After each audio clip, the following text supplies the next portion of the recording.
Luke woke at 6 a.m., the way he had for most of his 77 years. Before alarm clocks, before the kettle, even before the soft Oregon rain began its light tapping on the window of the small ground floor room that used to be a guest bedroom. He lay still a moment, listening to his knees complain and the house breathe.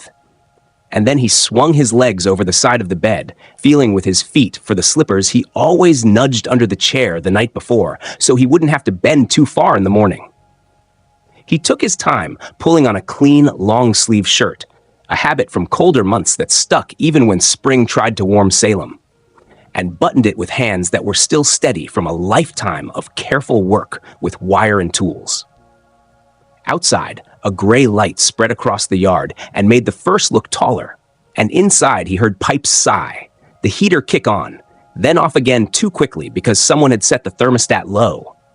He smiled without humor, knowing it would be his son, Eric, counting pennies as if the furnace burned money instead of gas. Luke opened his door and stepped into the short hall that led to the kitchen, where coffee steamed and a phone screen glowed in his son's palm like a small bright coin. Kara, his daughter-in-law, moved around the table with practiced speed, setting out bowls, the good spoons for herself and Eric, the old bent spoon for Luke.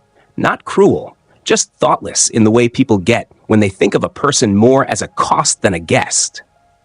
"Morning," Luke said, and his voice sounded careful to his own ears, as if he were walking on wet gravel. "Morning," Kara answered, without looking up from the oatmeal she stirred smooth with water and a pinch of salt. Eric didn't look up either, his brow tight, his thumb darting over spreadsheets and bills. Luke sat in his usual chair, the one with a slight wobble in the back leg that he had thought about fixing a dozen times but never did because it felt like a small private thing to lean against a flaw and let it hold. "Electric went up again," Eric muttered, more to the numbers than to Luke. "Your share is $400 this month." And Kara slid the bowl across like a slide at a bank teller's window, smiling in a polite way that felt colder than the room. Luke blew on the oatmeal, tasted paste and memory, and told himself it was fine. That plain food wasn't the end of the world, that men who'd climbed poles in ice storms didn't complain about breakfast. He asked about Hazel, his granddaughter, because asking about Hazel lightened the room. "She has a midterm at 9, Kara said, then her shift at the clinic. And there was a softness in Kara's tone when she spoke of her daughter that did not exist for him, which made sense to Luke. People are soft where their hearts live. Rain thickened against the window, and a neighbor's truck growled awake. Luke watched Eric's jaw work the way it had when he was 12, and wanted a new bike because the old one wasn't like the cool boys' bikes. He thought of Elaine, his late wife, who would have rolled her eyes and said, "Don't swallow your tongue, Luke. Just ask what you're thinking." And he almost laughed because he could still hear her, crisp as morning air. He had not told Eric the biggest thing he was thinking, had not told him for years, had not told him that after Elaine died, he had taken the quiet path, put surprise money away in careful places, and bought this very house through a simple trust. He had kept that truth tucked where no one could tug at it, because every time Eric knew there was money, he wanted to solve problems by spending it. And problems that can be solved by money have a habit of multiplying when a spender lives in your house. Luke ate and listened while Eric explained the math of the month, as if Luke had never learned numbers in his 45 years, maintaining power across the valley. The hours spent in bucket trucks and on spiked boots. The late-night calls when wind rattled wires like angry snakes. Eric tapped the screen. "And water is up too. You've been taking longer showers, Dad," he said, and Luke had to look down to hide the smile that wanted to break out, because at his age, a long shower meant standing under warm water for a minute and a half to make his shoulders stop feeling like rusted hinges. "I'll send you the total," Eric added, and Kara said, "We'll need rent on the 1st. Don't be late," in a tone that tried to sound kind and landed like a reminder stuck to a fridge. Luke nodded, because nodding kept mornings smooth, and he took his coffee without cream and without complaint, and then put on his coat and cap and stepped outside into the soft rain to walk once around the block, as he always did after breakfast. He liked the way Salem smelled when it rained, damp dirt, faint moss, a trace of wood smoke if someone ignored the forecast and lit a fire anyway. He liked the slow rhythm of sprinklers and the way small front yard flags hung limp and wet. Halfway down the street, he paused at a new sign planted in the neighbor's lawn. For sale, with a smiling face he didn't know, and a number printed bigger than the agent's name. "Morning," the neighbor said from his porch, pulling his robe tight. "You believe it? Prices are crazy right now." And Luke said something friendly and kept walking, but the sign stayed in his mind like a bright sticker. When he came back, Hazel's text pinged his phone. "Love you, Grandpa. Ace today." And he felt the small lift that 3 words from her always gave him. By noon, he had repaired a loose knob on his dresser, checked the batteries in his radio, because habit is a kind of comfort, and sorted the bills he kept in a neat stack, even though most were paid online. The house felt colder than the weather warranted, so he pulled on a sweater and made tea, and waited for the afternoon to slide into evening the way it did most days. Eric came home late, shoulders squared for a fight, construction boots leaving damp marks on the mat. Kara followed, tired from smiling at patients, tired from telling people they were overdue for cleanings. Dinner was pasta with jarred sauce, which Luke ate with thanks because saying thank you had been the way Elaine taught him to carry hard days. Afterward, Eric spread papers on the table, the screen glow bright enough to flatten his face. "Things are tight," he said, not looking at Luke. "We've covered you for a long time, Dad." And Luke blinked because he knew the numbers behind the numbers and the sentence didn't fit the facts. But he waited, because letting a son finish a speech is sometimes the only gift a father can give. Eric straightened, drew a line down a page with his finger, and used the voice he used on crews when a job fell behind. "Starting next month, rent goes up $200, he said, "and your share of utilities will be no less than $400. If you can't handle that, then," he stopped, took a breath, looked up at last, and let the last part drop like a wrench from a ladder. "Pay your rent or get out." And the words were simple and heavy and loud in the quiet kitchen. Luke set his fork down, wiped his mouth with the paper napkin Kara had given him, and felt the tiniest click inside, like a breaker resetting after a surge. He didn't answer right away because Elaine had taught him that silence can be a tool. But when he did speak, his voice was calm, almost gentle, the way a man talks when the dangerous part of the job is already done in his head. "All right," he said, and neither of them knew, not yet, that a sign down the street and a card in a drawer had just become the first steps of a road they could not walk back. Luke did not argue that night, and he did not slam a door or raise his voice. He washed his plate, dried it, put it back where Kara liked it, then went to his small room and sat on the edge of the bed until the house grew quiet and the refrigerator hummed like a faraway transformer. He thought about the sentence Eric had dropped, "Pay your rent or get out," and he let it float in the air like cold breath until it faded. Then he stood, opened the top drawer of the desk, and took out a little stack of old things he rarely touched. A brass key with a worn head, a folder with his trust papers, and a business card he had picked up 2 weeks earlier when a stranger with a perfect smile had planted a for sale sign 2 houses down. He had spoken to the woman that day because he was the kind of man who said hello to people who stepped on his street. "Inventory is low," she had said brightly, raindrops on her blazer sleeve. "Big houses near good schools move fast," and she had handed him a card. Paige Marino, River and Fear Realty. He had tucked it away with no plan, the way a lineman carries an extra nut in a breast pocket, just in case the wind shakes something loose. Now, he turned the card over in his fingers and felt a calm rise in him that surprised him. The kind of calm that comes when a job with many steps has a clear first one. He slid the trust folder out and read the old names like stations on a familiar route. Elaine Cunningham, trustee, deceased. Luke Cunningham, successor trustee. Evergreen Maple Trust, property address, parcel number, paid taxes, cleared liens. He had set it up after the day that still felt unreal. The day he held a lottery ticket, Elaine told him to double-check because you misread numbers when you're excited, Luke. And they had both stared at the newspaper, then at the ticket, then at each other. The prize had not been the kind that turns a person into a headline, but it had been big enough to change the floor he stood on. Elaine had wanted to pay the house off and fix the roof and put the rest away for slow years. They did exactly that. Then cancer came too quickly for big plans to matter. When she was gone, he could not sleep in their old rooms because each wall kept her voice. So he bought the bigger house through the trust. Clean, new roof, good bones, near the college Hazel would one day attend. And he told Eric he found a good rental because he could not stand the look in his son's eyes when money was in the room. The lie was not grand, just simple. Checks to a mailbox, a made-up owner with a bland name. Years passed, and the lie grew like ivy, quiet and stubborn. Now he opened his closet and brought down his suitcase, the brown one with a faded airline tag from a long-ago trip to Spokane, and he set it on the bed. He folded shirts, rolled socks, wrapped Elaine's photo in a soft sweater. He packed the toolbox last because it felt like admitting a move was real. He stopped once when the floorboard creaked and Kara's shadow paused in the hall, her voice low, not unkind. "Do you really have to make a scene, Luke?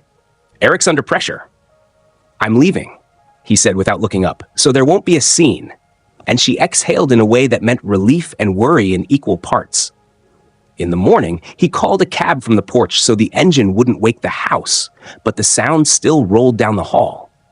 Eric stepped into the doorway with his hair sticking up and his mouth already in a line. "What are you doing?" he asked, and Luke said, "Doing exactly what you told me," picking up his suitcases. "Don't be dramatic," Eric said, fine, but the words had no place to land because the cab was already by the curb and the driver was already out in a raincoat, lifting the trunk. Hazel padded into the entry with one shoe on, backpack strap on her shoulder, eyes wide. "Grandpa?" she whispered. And Luke stopped to touch her cheek. "I'm moving to a small place for a while," he said. "You focus on your test?" And she nodded because she had learned to be brave in tight rooms. The cab door shut with a soft thud, and as the house slid past the window, Luke felt a strand inside him loosen and float away. Downtown Salem was gray and tidy and smelled like wet leaves. Luke signed a month-to-month lease on a furnished one-bedroom near Riverfront Park, the kind of building with quiet carpets and a manager who said no parties, like a promise. He set Elaine's photo on the little table by the window and made tea from a box the last tenant had left. The room was small, but it was his, and the radiator hissed to life without anyone telling him it was too warm. At 9, he called the number on Paige's card. She answered on the second ring, voice bright, traffic whispering in the background. "Ms. Moreno," he said, his words steady as if he were reading off a poll tag. "I have a house in South Salem in a living trust. I want to sell quickly and quietly. I have keys and clean title. Can we meet?" She did not ask why on the phone. Good agents ask the why later with coffee on the table. They met at a cafe on Commercial Street, where rain ran down the window and the smell of cinnamon made even heavy talk easy. Luke slid the trust folder toward her and watched her eyes move over the pages. She nodded, asked a few precise questions. Age of roof, last service on furnace, any permits for the deck. And Luke answered in the plain way men do when they've kept records and checked them twice. "The market is strong," she said, tapping a chart on her tablet. "We have low supply and steady demand. Bigger homes near schools go fast. If we price it right and show it well, we can move within 30 days. And Luke said, "840,000 is my line. I'll accept that cash today if the terms are clean." And she blinked because sellers often chase the highest promise, not the safest path. "You want certainty," she said, and he nodded. "Then we stage light, photograph tomorrow, list Wednesday, and schedule showings while the occupants are at work," she said, catching herself mid-sentence because she knew there was a story she did not yet need. "I'll handle tenant notices once we open escrow. For now, we're just a camera and a checklist." Luke handed her the second key on his ring, the one he had made years ago when Eric moved in to help. "Be discreet," he said, and she smiled in a professional way that meant she would be.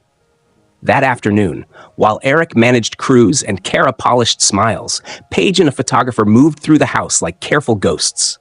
Luke sat in his car across the street in a cap pulled low, watching rain bead on the magnolia leaves he had planted the first spring. It felt strange, and right at once, like watching a ship you built leave the dock without you. Paige returned the key with a nod. "Good bones, good light," she said. "We'll list at 880 to test the ceiling. Expect offers by the weekend, and keep your 840 target in mind." And Luke said, "Fine," because he knew the number that would let him sleep. He went back to the apartment and fixed a loose knob on the nightstand because doing a small, certain thing steadied his hands. In the evening, his phone lit up with a message from Eric. Short, sharp, unpaid bills listed like charges. And Luke typed a simple reply. "I'll settle my part tomorrow," and then turned the phone face down. He boiled noodles, ate with butter and salt, and listened to the old radio he'd rescued from a garage sale. A station out of Portland played soft jazz, and the trumpet sounded like rain made of brass. He sat by the window and looked at his own reflection. The man in the glass looked like someone who had finally put a heavy coil down. Under the quiet, a question moved, low and steady. How would Eric react when a letter came, when a realtor knocked, when the story changed shape? Luke did not know, and the not knowing gave the night a small, mysterious hum. But the steps ahead were clear, and he would take them in order, like climbing a pole in winter. One spike, one hand, one breath, until he stood where he needed to be. The listing went live on a gray Wednesday at 8:01 a.m., right when the cafe across from Paige's office set out its tray of cinnamon rolls, and the first school buses hissed to a stop in South Salem. Luke was at his small kitchen table with his second cup of coffee, Elaine's photo beside the mug, when his phone buzzed with a short message from Paige, "We're up," and a link he did not open, because numbers and photos were her job, and calm was his. He put on his cap and walked his normal route through mist that felt like cool breath on the skin, past lawns bright with moss and a maple that had already started to blush, though spring was not done. And he let his mind move step by step the way his boots did. List, show, offer, escrow, notice, without jumping ahead to the part where voices rose and doors slammed. By 10 o'clock, Paige called, her voice clean and quick, and told him there were already 4 requests to see the house and more messages coming. She had set the showing window for the next day, Thursday, from 10 a.m. to 3 p.m., and again Friday in the same hours. Because she had checked Kara's clinic schedule and knew Eric ran crews most days, and Luke had given her the code to the garage keypad he had installed himself years ago. Luke listened and said thank you, because that was still a useful phrase. Then hung up and turned the radio until the news gave way to a jazz station out of Portland. He let the trumpet fill the small apartment while he oiled the hinges on the old toolbox and wiped a film of dust off the brass key he no longer needed. Around noon, Hazel texted him a photo of her notebook with neat lines of study terms and a small doodle of a fir tree in the corner. He typed back a thumbs up and, "Proud of you." Then set the phone face down again so he would not watch it for storms. The first showing day felt like a careful mission.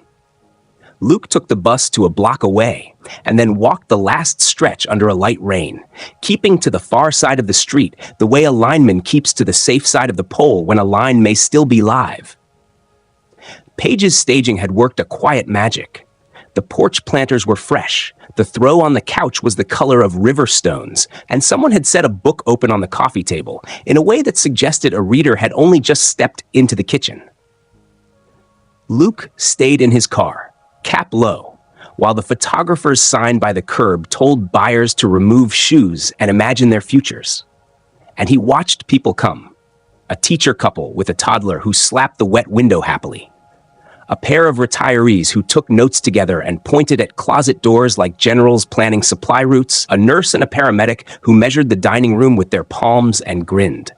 Paige moved through the groups with an easy stride, answering questions about the roof age, the furnace service dates, the property tax amount, the school boundary, the distance to the interstate ramps. She never glanced toward Luke's car, and he was grateful for that. Just before 2 o'clock, a small scare rose and then passed like a gust. A white pickup, Luke knew by the scratch on the rear bumper, turned the corner early, and he felt his throat tighten. But the truck only rolled by and kept going, because Eric had cut through the neighborhood to reach a supply house on the other side. Luke watched the brake lights flare and vanish, and he felt his heartbeat slow again. It was not fear, exactly. More the old electricity of working near danger. The awareness that a mistake would arc across the day and burn everything delicate. Friday brought heavier rain and more showings. A couple from Bend came, gray-haired and excited, the kind of excitement that is not loud but deep. They stood on the back porch and looked out at the small yard and the maple that Luke and Elaine had planted in a thin hole from a nursery pot that spring long ago. And the woman touched the porch rail, the way people touch a fence, to feel the whole pasture under their palms. Luke watched them speak to each other with their hands while Paige gave them space. The man took one slow walk down the hall, came back, and smiled so widely it folded his eyes. Late that afternoon, Paige called and told Luke to sit down if he was the superstitious kind. He did not believe in luck so much as in work done in order, but he sat anyway. There were 2 offers, she said, and she read the first. Financed at $850,000, inspection period 10 days, appraisal contingency 45 to 50 days to close. Then she read the second. Cash at $840,000 exactly, proof of funds attached, limited inspection for safety items only. No appraisal, a 30-day close with a willingness to close faster if the title company could manage it. Luke looked at Elaine's photo and then at the rain beads on the glass and said what he had planned to say since the morning he took Paige's card from the drawer. I accept the $840 cash today. And he heard Paige's relief move down the line like a breath she had been holding. The next hours turned into tidy actions. Paige sent a DocuSign packet. Luke put on his reading glasses, read each page slow, and signed in the right boxes. Purchase price, earnest money, shortened inspection language. Seller's disclosures he had already filled with facts about roof, furnace, and a hairline crack in the garage slab he had watched for years and measured twice a season. The buyers wired earnest money that same evening to the title company off Commercial Street. The file opened, and a woman from title with a steady voice called Luke to confirm spelling and trust details. Then ordered the payoff statements for the small line of credit Luke had once opened and never used. He felt something old in him unclench when the title report came back clean the next day. No clouds, no surprises, just his trust and the legal description marching along like text on a map. Paige asked about tenant notice. Luke said he wanted to follow the standard and also be decent. Send the notice after mutual acceptance, he said, so they have extra time. And he asked her to address it to the current occupants without using names because the truth would arrive soon enough on its own tongue. Paige agreed and drafted a simple letter that explained the sale, the planned closing date, and the statutory 30 days after recording for occupants to vacate. And she added a gentle line about contacting her for a list of nearby rentals if needed. The inspector came on Monday, a quiet man with soft-soled shoes who touched outlets as if they might bite and wrote down simple things that were not problems. A GFCI to replace by the sink, a downspout to extend, a door that could use a longer screw in the top hinge. The buyers accepted the report without asking for anything, and Luke felt the clean pleasure of a straight path. Every dusk that week, he walked to Riverfront Park and watched the Willamette slide past, dark and sure. And he told himself to keep his steps small and steady until the recording day. He slept with the phone on the dresser and the ringer low, and when thunder grumbled once over the valley, he woke for a breath and then slept again. On Thursday morning, the email arrived from Paige with a subject line that felt like a switch closing. Mutual. Escrow open. Congratulations. It held no exclamation marks, just the weight of the next steps. Luke read it twice, set the phone down, and looked at Elaine's photo for a long moment. He imagined her saying, "You always did like tidy work, Luke." And the sound of her voice filled the small apartment the way the rain filled the gutters. He did not smile. He simply breathed. The engine that would carry the rest of the story was running now, quiet and strong. And the part of him that understood current and return knew there was no reason to touch the line again until the job called for it. Escrow moved like a steady train after that email, each car in order, each coupling checked twice, and Luke woke early the next morning feeling the same calm he used to feel before a long day on the line. The kind that comes when a man knows the tools are packed and the plan is clear. He made coffee, looked at Elaine's photo, and then answered a call from the title office, where a woman with a plain, careful voice confirmed the spelling of his name. The Evergreen Maple Trust, the parcel number, and the target recording window set for 3 weeks out if nothing slipped. He put on his jacket, walked through light Oregon rain to sign a stack of documents before a notary who watched him with kind eyes and a clipped pen, and he wrote his name in slow block letters, the way he had done on safety logs for years, without a tremor. Paige met him in the lobby afterward and went over the tenant notice she had drafted. Polite, simple, no sharp corners, stating that the property had been sold and that all occupants would need to vacate within 30 days of recording. Luke read it twice, asked her to add one sentence offering a list of rentals nearby should the occupants want help, then nodded. "Send it after mutual acceptance," he said, "so they have time to plan."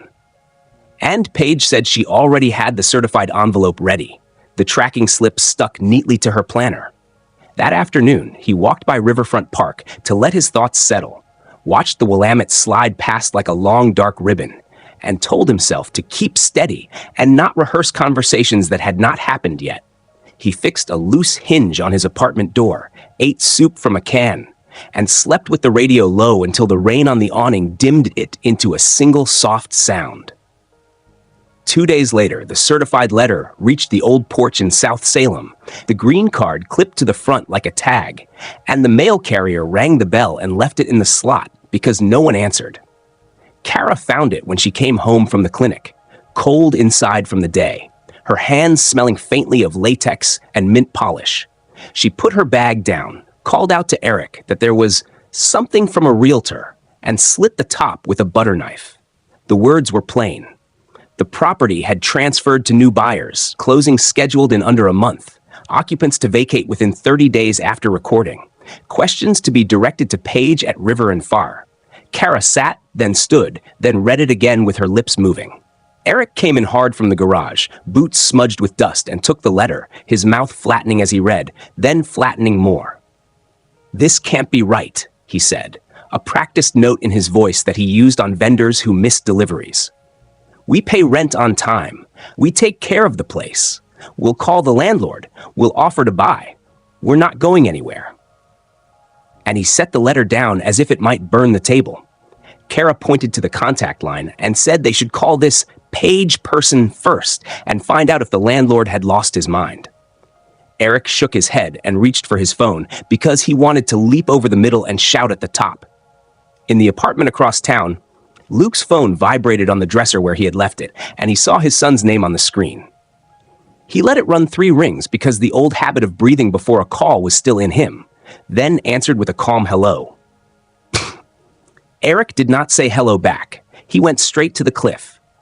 "We got some letter about an eviction, some realtor claiming the house was sold. Did you miss a rent payment?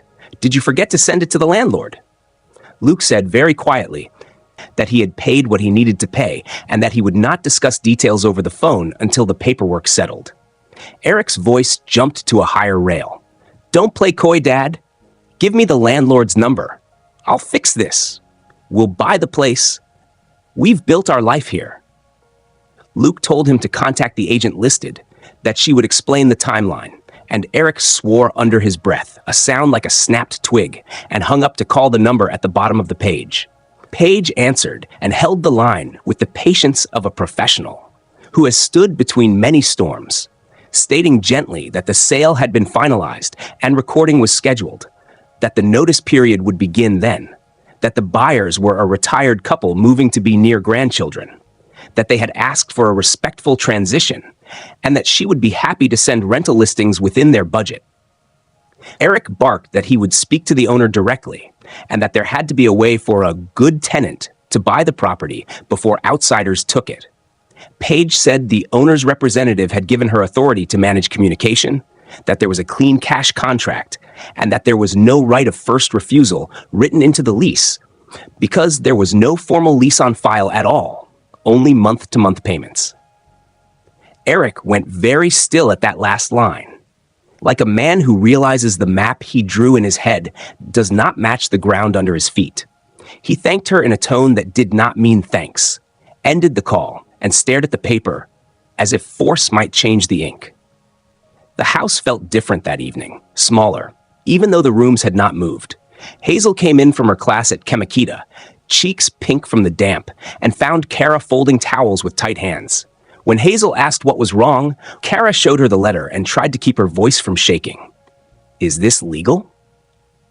Hazel asked, reading the parts quickly, then again slower, and Kara said yes, probably, and that they needed to call Grandpa and figure it out because Grandpa always talked to the landlord and knew where the checks went.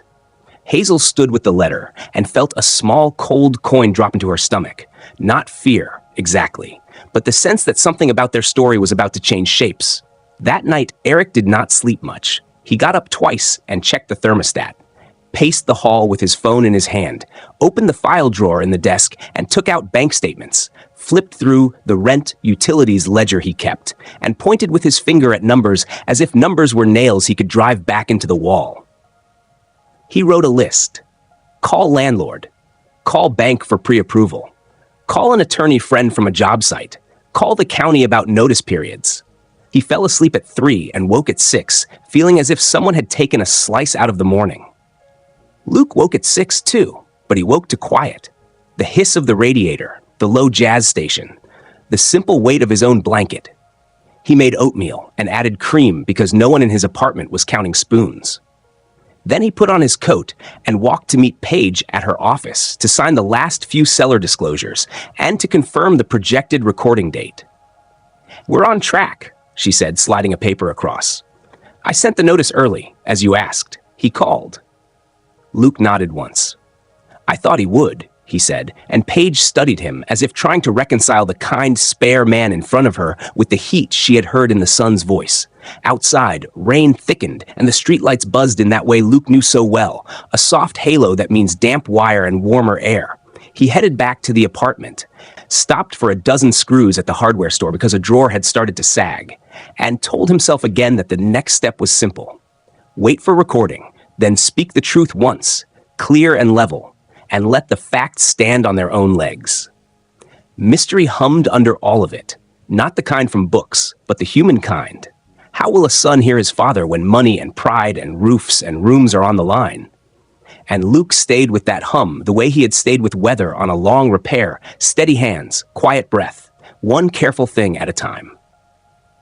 Recording day came with a thin sun over Salem, the kind of pale light that looks like a promise if you want it to, and like nothing at all if you do not. Luke woke before 6, made coffee, and waited for the call from Paige the way he had waited for a dispatcher's voice in the old days, calm and ready, tools laid out in his head. At 9:17 a.m., her message arrived with no glitter, just the words a man needs to hear when a job is finished. Funds received. Recording confirmed. And he sat very still for a long breath, then nodded to Elaine's photo, as if she had been the one to sign the last line. Across town, the doorbell at the South Salem house chimed, and no one reached it in time. So the courier slid a second envelope through the slot, this one stamped with the county seal and a date certain, 30 days from today. And the paper said in careful words that the tenancy would end, and the premises must be surrendered. Kara read the letter twice and felt her face grow hot, the way anger and fear put their hands on a person at the same time. She called Eric at the job site, and he answered over the sound of diesel and shouted orders. And when she said, "It's posted, it's real," his voice lost its flat foreman tone and fell into something raw. He drove home too fast, threw his hard hat on the counter, and read both letters standing up, as if sitting would make the words heavier. He called the agent, and she repeated what the letter already said, polite and still. He called a buddy who knew a landlord-tenant lawyer, and the buddy said the same thing but slower. Then, like a man who finally looks for the main breaker instead of flipping every switch, he called his father. Luke let the phone hum 2 rings in his palm and then answered with a simple, "Hello, Eric," and for a moment neither spoke. "They posted a notice," Eric said, a scrape in his throat. 30 days. "This is a mistake, Dad. We've paid. We've been good tenants. I can call the owner and make this right. Give me his number. I'll buy the place if I have to. Our pre-approval is solid. We can match whatever number he thinks he got."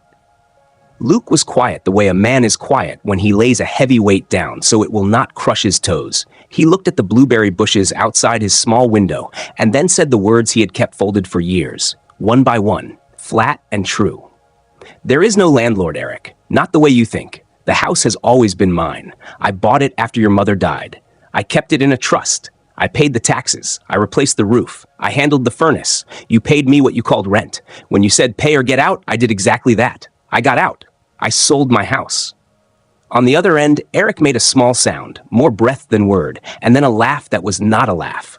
You're joking, he said, and then, angrier, you let us believe. No, you made us believe. We were helping you. And all this time you owned it? You took rent from your own son?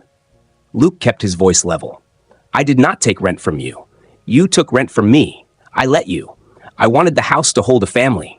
That was my mistake. I should have told the truth earlier, or never moved you in. I am telling it now. Eric's words tumbled out fast, bumping into each other. How much? What did you get? Don't tell me you gave it away to some bargain hunter. Luke looked at Elaine's photo and answered as if reading a number off a meter. $840,000. Cash. Clean terms. Closed this morning. The phone was quiet again, then Eric spoke, softer and more dangerous. You sold it out from under us. Your son? Your family? Where are we supposed to go in 30 days? Luke did not move his eyes from the small square of sky. To a place you can afford without counting my wallet, he said. Paige has a list of rentals. She will send them if you ask. You have jobs. You have means. You also have time. The clock started today because I asked it to start now, not later, so you would have the most days to plan. Eric's voice lifted, a boy's cry inside a man's throat. You could have warned me. I did, Luke said, and let the words rest a heartbeat. You warned me first. Pay your rent or get out. I listened.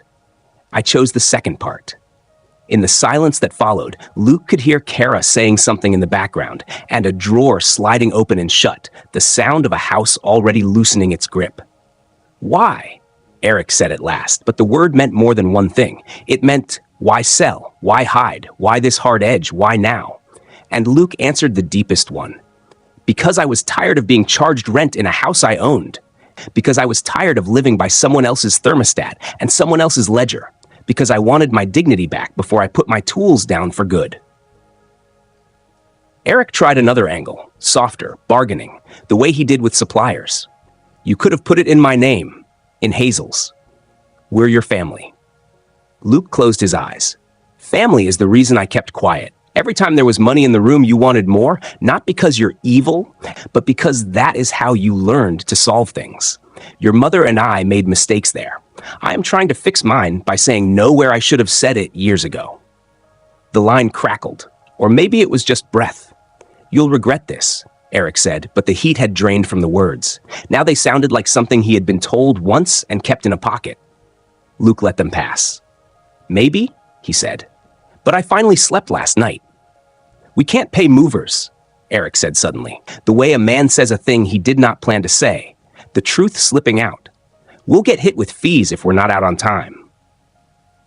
Luke considered the small, sharp places where help does not become a leash. I will pay for a truck and 2 movers for 1 day, he said.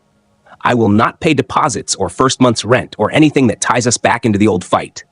If you want that help, Paige can arrange it. Eric did not answer right away. When he spoke, his voice was smaller. Hazel will hate you. Luke finally let himself look at Elaine's picture straight on. Hazel has her own eyes, he said. She can decide what is true. I will not ask her to carry this for us. The call ended without a slam. Eric said fine, and then goodbye.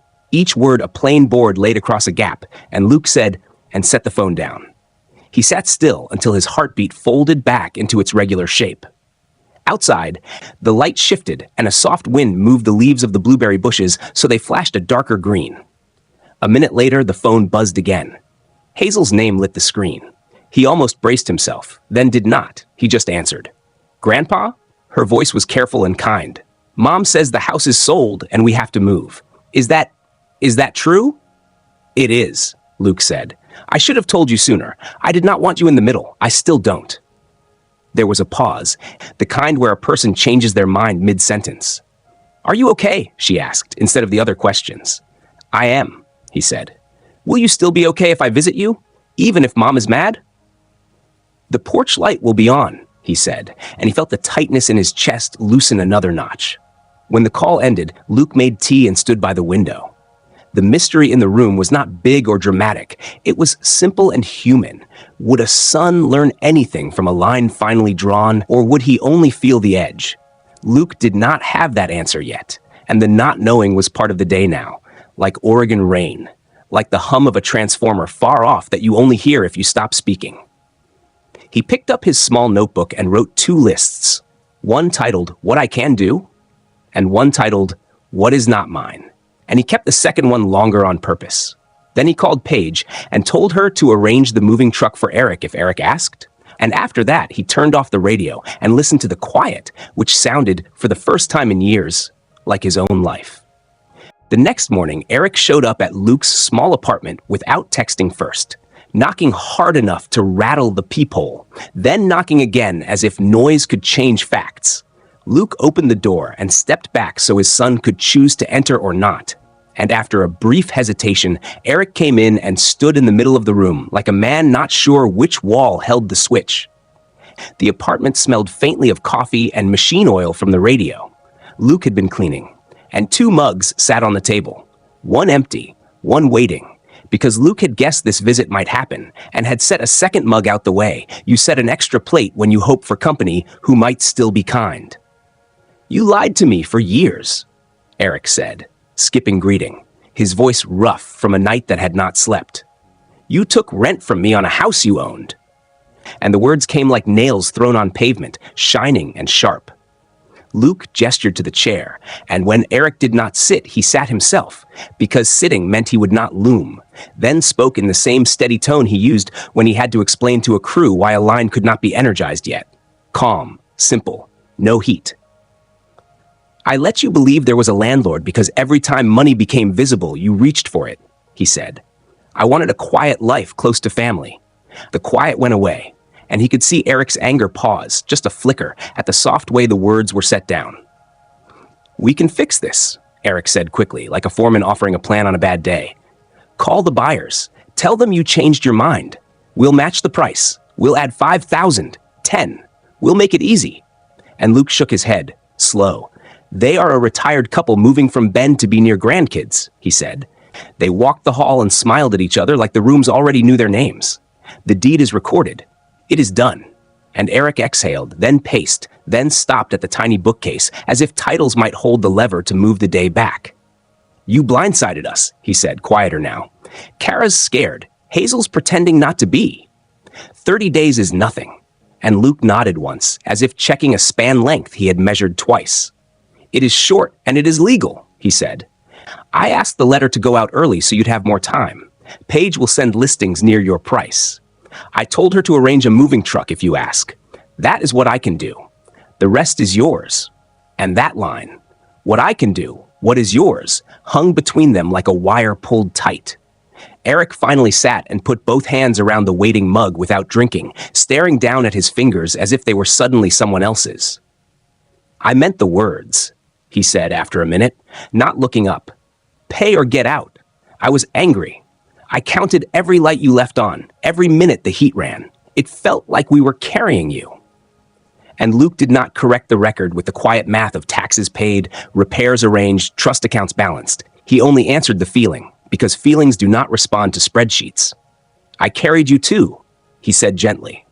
"I carried us all because it made me feel like a husband still and a father still. And then I kept carrying when I should have set things down.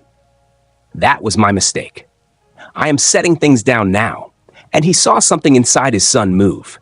Maybe a small stone, maybe a larger one, which was as much as a man can ask for in a single morning. The door clicked softly, and Hazel slipped in without knocking, damp from the Salem drizzle, a textbook hugged to her chest. Her gaze went to Luke, then to her father, then back to Luke, and she spoke before either of them could make the air heavy again. "Mom's making lists," she said, trying a small smile. "She's very good at lists. We found an apartment in Keyser that allows cats. The deposit is high." And her eyes flicked to Eric's hands, then to Luke's, as if weighing the 2 men against the weight of a number. "Paige has options under 2,500, Luke said to Eric, practical as pliers. "Closer to 2,000 if you don't mind older kitchens. Near your clinic, near your yard supply. Buses run fine. And Eric made a face at the word buses and then let it go because the day had already taken bigger preferences from him. Hazel set the textbook on the table and took the kettle to the sink, moving in the room like she lived there, which warmed Luke in a place inside that had been cold since Elaine left. "Grandpa," she said over her shoulder, "Mom says she won't visit you until she isn't mad anymore. That could be a while." And Luke nodded. "I will not ask her to come," he said. "But the porch light will be on for you." And Hazel placed 3 mugs on the table like a small truce. Eric finally asked the question he had been avoiding, the one that made his eyes feel old. "Why didn't you trust me with the truth?" He said, "I'm not a kid," and Luke met his gaze. "Because every time truth looked like money, you stopped seeing me," he answered simply. "You saw a ledger. You saw relief. You saw a new truck for the company. You did not see your father." And the sentence landed without anger and made a sound that was almost grief. Eric blinked, then pressed his palms to his eyes for a beat, then dropped them and whispered, "I'm sorry," which was not a solution, but was a change. They drank tea that went a little cold while they spoke about practical things, because practical things are the ropes people hold while crossing strange water. Dates, movers, who would call the internet provider, whether Kara's clinic could shift her schedule the final week, if Hazel's friend with a pickup could help with plants. Eric accepted the offer of the moving truck, and Luke texted Paige on the spot so action would claim the space where shame likes to sit. Paige answered within minutes, brisk and kind, and said she would book a truck and 2 movers for the Saturday before the final Friday. 8 hours. Billed to Luke. Confirmation to Eric by email, so he didn't have to say thank you out loud if the word stuck in his mouth. After tea, Eric stood to go and then did not go, standing there looking at Elaine's photo on the shelf. "I miss her," he said. And the words seemed surprised to have come out. "I keep thinking what she would tell us to do." And Luke smiled a little at the same thought, because he had been carrying it alone for years. "She would say, 'Stop counting and start carrying your own side.'" Luke answered. "She would hug you. She would tell me to stop fixing what is not my job." And the room felt less crowded with edges for a moment. Hazel looked out the window at the wet street and said lightly, "Mom will want to know what you said to each other." And that made them all laugh for a few seconds, the kind of laugh that lets breath move again. When they left, Luke walked them to the door and watched them go down the hall together. Father and daughter, their steps not quite in rhythm yet, but closer than before. He closed the door and stood with his hand on the knob for a time, listening to the soft hum of the radiator and the faint static in the old radio. Then he went back to the table and wrote in his small notebook, "Truck booked, list sent, boundaries held." And under that he wrote, "Call Dr. Phelps about the new meds. Shoulders better?" Because life, even on a day full of big sentences, is also made of small ones. Late afternoon brought a text from Paige with a snapshot of the buyers standing on the South Salem porch holding a set of keys, their faces open and grateful. Luke looked at it longer than he meant to and felt no triumph, only a clean quiet, like a line de-energized and safe to work. The mystery that remained was not if the past could be rewritten. It could not. But whether the next month would teach Eric something gentler about roofs and rooms and the people who live under them. Luke did not push for an answer. He made a simple dinner, turned the radio to the station that played old trumpet lines, and let the notes braid with the sound of Oregon rain until the day settled into a kind of peace he recognized as his. The 30 days did not rush or crawl. They moved with the steady pace of Oregon rain, each one marked by small lists and bigger feelings. And Luke kept his days simple so the big parts would not spill. Morning walk, coffee, a call from Paige every few afternoons with a measured update, a line in his notebook for what he could do and what was not his. Paige sent Eric a packet of rentals in Salem and Kaiser with friendly notes in the margins. Older kitchen, good bones. Near Kara's clinic, bus line close. And Luke saw the copied list only because Hazel snapped a photo and texted, "Which one looks less awful?" with a crooked smile emoji. Luke replied, "The Kaiser one with the big windows, because light is its own comfort." Eric did not call much that first week, which Luke took as a sign he was busy and also a sign he was angry. He heard through Hazel that Kara cried twice while packing and then stopped, turning to numbers like a person who can only cross a river on stepping stones she can see. Meanwhile, Luke gave Paige permission to act as his buyer's agent, and they toured 3 small houses within a few days because the sale proceeds had landed in his account, and cash makes even fussy doors open. The first was a little cottage on a loud street that shook under trucks. The second looked right until the back step, where mold bloomed like a secret. The third, a 1-story bungalow in South Salem, 2 blocks from a small park, spoke to him even before he went inside. Covered porch with a good slope for rain, wide doorways, a garden bed that wanted rosemary, a simple roofline that would carry weather without complaining. Inside, the floors were warm maple, the living room faced east, and the bedroom windows caught a soft afternoon light. Luke said, "This one," with the calm of a man who knows the right splice when he sees it.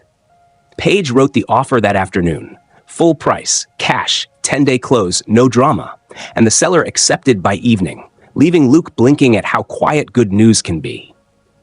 Days stacked up. Hazel came by Luke's apartment after class with homework and questions and stories about a professor who loved local newspapers. She brought a small cat-shaped plant pot as a housewarming gift, even though he wasn't in his new house yet, and Luke set it by the window with a grin because Elaine had once kept a row of goofy pots along their first kitchen sill. When Hazel talked, Luke listened. And when she grew quiet, he did not fill the space with advice because he had learned that silence can be kindness if it isn't punishment. In the second week, Eric called in a rush. The Kaiser landlord wanted first month, last month, and a deposit. "We're short," he said flatly, and then waited. Luke stood at his window looking at rain on the street and said the thing he had promised himself he would say even if it made both of them itch. "I'm paying for the movers, Eric, and I will pay for 1 extra hour if you run long. I will not fund the lease. You can ask the landlord for a split deposit or a payment plan. Many will do that if you ask straight."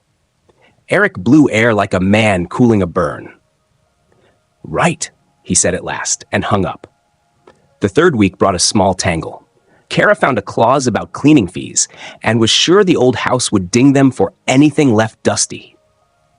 Paige, who has seen every fight a closing can bring, emailed Eric a simple broom clean checklist and offered a cleaner who worked fast. Luke stayed out of the thread, but paid the cleaner's bill quietly because floors do not care who did what yesterday. And because a small kindness that keeps people moving is not the same as a rescue. He told no one, and Paige said nothing, which Luke liked her even more for. Moving day came on a Saturday that started dry and turned wet at noon like a curtain pulled across the sky. The truck Luke had booked arrived on time with 2 men in canvas jackets who moved like people who trust their backs. Eric had already taken apart the beds and labeled boxes with a thick marker. Kitchen, glasses, Hazel, books, and Kara had a clipboard and a pile of towels for wrapping. Hazel managed the small things with a quiet efficiency. Luke recognized from Elaine, who could turn chaos into order with 4 baskets and a deep breath. Luke did not go to the house. Boundaries meant something now, and the man he wanted to be would not stand in doorways making the air heavy. He did sit in his car 2 streets over for 10 minutes, only long enough to text Eric. Truck paid for 8 hours. If you need 1 extra, tell the crew chief and I'll cover it. After that, you're on your own. And he put the phone face down after sending so he wouldn't wait for thanks. The thank you never came. But around 5, he got a short text from Hazel. Almost done. Thank you for the movers. And that was enough to make the rain look less gray. On Monday, Luke signed his buyer papers in Paige's small office, a simple stack that smelled faintly of printer ink and new beginnings. The wire left his account, and Luke did not feel poorer. He felt exactly right-sized. The seller left the keys on a ring with a little wooden tag that read home, which made Luke snort because wood should be allowed to be wood without being carved into a lesson. But he kept the tag anyway because it had the address burned into the back, and he liked the human hand of it. He opened the bungalow alone that afternoon and walked through each room with a slow step, testing switches, turning the faucet and watching the water run clean, opening the back door to the small yard where a bird hopped under the laurel as if it lived there rent-free. He set Elaine's photo on the mantel where morning would find it, sat in the living room chair he'd ordered online, delivered to the apartment and carried over in 2 trips, and let the quiet wrap him. Later that week, he met Dr. Phelps, the geriatrician Hazel had found by reading reviews that said, "Listens." And Dr. Phelps adjusted Luke's arthritis meds and ordered 3 sessions with a physical therapist who taught Luke small stretches that made big differences. A neighbor named Ruth knocked with a plate of lemon bars and the information that trash day was Thursday and that the porch light bulbs are better if you buy the ones with soft white printed on the box. Luke wrote soft white in his notebook and smiled because life is a list of bulbs and bigger things. The last Friday of the notice period arrived clear and cold. At noon, Paige met the buyers at the South Salem house with a final folder and a set of cheerful instructions about garbage day and sprinkler lines. Eric and Kara were there a few minutes early, standing in the kitchen with 2 mops and a plastic bin of what always gets left for last. Hazel stepped onto the porch and looked across the street where Luke's car had parked under a maple. She crossed before her parents could decide if they would wave. Luke got out so he wouldn't look like a spy, and so Hazel would not have to hug him through a window. She did hug him, quick and tight, and said, "We did it," which was both a report and a small victory. Eric came to the edge of the lawn, opened his mouth, closed it, and then lifted his chin in a nod that was not warm but was not war either. Kara kept her eyes on the mop and then lifted them and gave Luke a single tired smile that said everything and nothing. Paige glanced between them all, measured the air, and decided silence was kinder. She had the buyers sign the received keys page, then thanked Eric and Kara for leaving the place broom clean.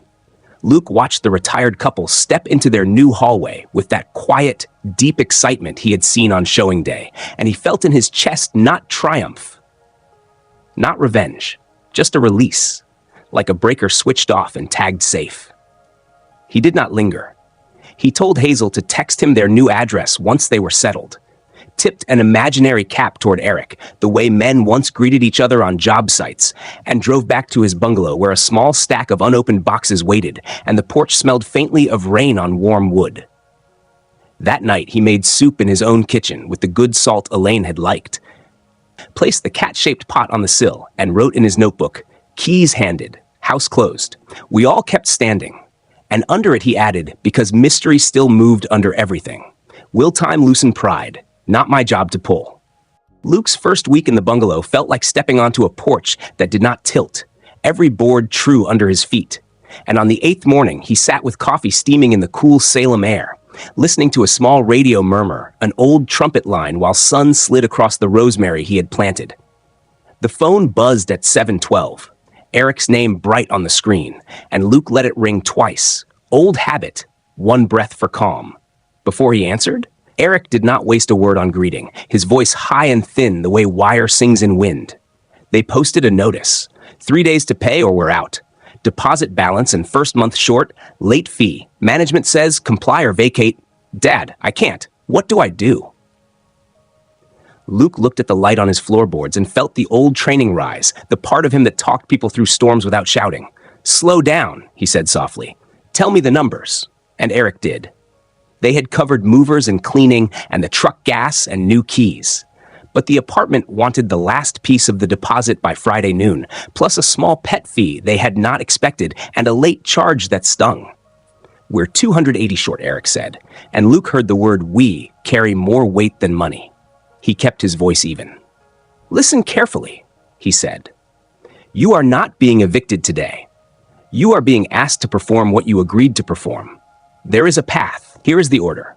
1, you and Kara go to the manager's office in person within the hour, not by email. You bring a list of what you can pay today and a simple plan for the rest by Friday noon. 2, you ask, politely, clearly, for a split payment. Half now, half Friday, and you offer to sign a short note. 3, you cut 3 things today that cost money but do not keep you alive. Streaming bundle, premium phone plan, the espresso habit on the way to the site. Tell them that on paper. 4, you sell 1 thing you do not need this week, the spare TV, the extra toolbox you haven't opened in a year. Cash in hand is better than pride on a shelf. 5, you take every hour of overtime they offer, and Kara asks for a half shift from the clinic, just this week. Luke paused, then added the line he had practiced and did not enjoy. And 6, I will not pay it for you. Eric was quiet for a heartbeat. Then he let out a wounded sound. You'd let us get kicked out? Luke looked at the little cat-shaped pot Hazel had set on his sill and answered without heat. No, I will let you stand up. But listen to the rest. If you follow steps 1 through 5 this morning, today, not tomorrow, and the manager still needs a little more to keep your file out of court, I will match what you cut from your budget dollar for dollar up to $200 once this week only. You bring me the paper that shows the cuts and the plan you offered. I will hand you the match, and we will both sign that it is not a habit. Do you understand? The silence stretched, changed shape, and then Eric said, smaller, You're not just saying no? I am saying yes to the only thing that helps, Luke said, gentle as rain. Own it. I'll meet you at 9 outside the office if you want me to stand behind you and keep my mouth shut while you do the talking. Eric made a sound that might have been a laugh or a sob. Okay, he said. Okay, 9? When Luke arrived, the morning had brightened and the office glass reflected a clean sky. Kara waited on the bench with a folder, eyes red but hands steady, and Hazel perched beside her with a pen and a legal pad like a junior reporter. Eric came from the parking lot carrying a small flat screen wrapped in a towel and a toolbox he had been willing to part with. Stride clipped, jaw set, he looked at Luke and did not speak, only nodded toward the door. Inside, the manager, a woman in her 50s with reading glasses and a calendar full of tenants who thought the calendar would blink first, listened while Eric explained, not fast, not angry. He set the TV and toolbox against the desk, showed the list of cuts, the reduced phone bill, the coffee he would make at home, the overtime he had already texted to accept. He offered half today, half Friday by noon, and asked for the pet fee to be folded into the second half. Kara slid a money order across the counter. Hazel slid the simple note she had typed on her laptop, polite as a contract from school. The manager looked at the papers, then at the family, and at last at Luke, who stood a step back with his hands folded, silent as promised. We can work with this, the manager said, and the relief that moved through the room felt like a warm front through furse. Half today, half Friday, pet fee included Friday, late charge stands, she added, stamping the note and initialing the file. Thank you for coming in to talk like adults. Outside, Eric leaned against the pillar, eyes closed for a second, then opened them and looked at Luke as if seeing him through a different pane. I'll bring the paper by Friday, he said. I'll bring the cuts, and Luke nodded. I will match what you cut up to 200 one time, he said, repeating the shape of the boundary because repetition makes lines strong. They stood there in a small, awkward circle. Then Hazel broke it by grinning at the TV under the towel. That old thing never worked right anyway, she said, and a tiny laugh shook out of everyone like coins in a jar. The week ran on rails after that. Eric took overtime, came home tired and less loud, sold the TV and the extra toolbox to a guy from the site, turned off the streaming bundle without ceremony.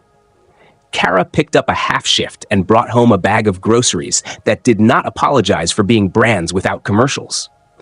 Hazel worked an extra evening at the bookstore and wrote a short article for her journalism class about what a notice means and what it does not mean, changing the names and learning the calm of plain language. On Friday at 10, Eric knocked on Luke's bungalow door with a thin stack of papers, the altered phone bill, the manager's stamped note, a hand-scribbled budget with 3 lines crossed out, and Luke read them slowly, then opened the small safe where he kept cash for tools and paid the match he had promised, counted out on the table. No drama. Thank you, Eric said, like a man new to the taste of the words, and Luke only nodded, because thanks that cost effort should be allowed to stand without being leaned on. After Eric left to finish the payment, the day stretched quiet. Luke planted the second blueberry bush, set a string line to keep the row straight, and waved when Ruth next door asked if he needed the good trowel. At dusk, he took his notebook to the porch and wrote, "Plan, then help," not the other way around. Then under it, smaller, he did the talking. And he felt a warmth that was not pride exactly, more the clean heat of a motor running as designed. The next morning brought a message from Eric that was not a question and not a complaint, just a photo of the signed paid in full receipt and the words, We're square. I'm working Saturday. Hazel says hi. And Luke stared at the sentence longer than it deserved because it carried a new weight. Sunday afternoon, Hazel came by with lemon bars from Ruth and a stack of articles about local power history, excited to ask Luke about line crews in the 70s. They sat at the small table, the radio soft, and Luke told her about spikes and belts and ice that sings under boots. When she left, he walked her to the gate and watched her wave toward a second-floor window where Kara stood, hand lifted in a small, tired hello. Luke lifted his hand back. No speeches. By the end of the month, the apartment no longer felt like a motel, and the bungalow felt like a home that had always been waiting. Eric called less often, but when he did, his voice had more ground in it. Once he asked Luke if the soft white bulbs Ruth had recommended really made a difference, and Luke laughed and said yes. And later that night, a photo of a warm-lit lamp arrived on his phone with no caption. The mystery did not vanish. Men do not turn like weathercocks in a single gust. But it softened around the edges, like rain that becomes mist. One evening, as the trumpet line on the radio slid into a quiet rest, the phone buzzed again, and Eric said, in a voice almost steady, "Dad, we're doing all right." And Luke answered, "Good," and that was all, because enough had finally learned to be enough. He set the phone down, looked at Elaine's photo on the mantel, and let the house be quiet the way a line is quiet when it's safe. No crackle, no threat. Just the steady hum of a life that could carry weight without burning.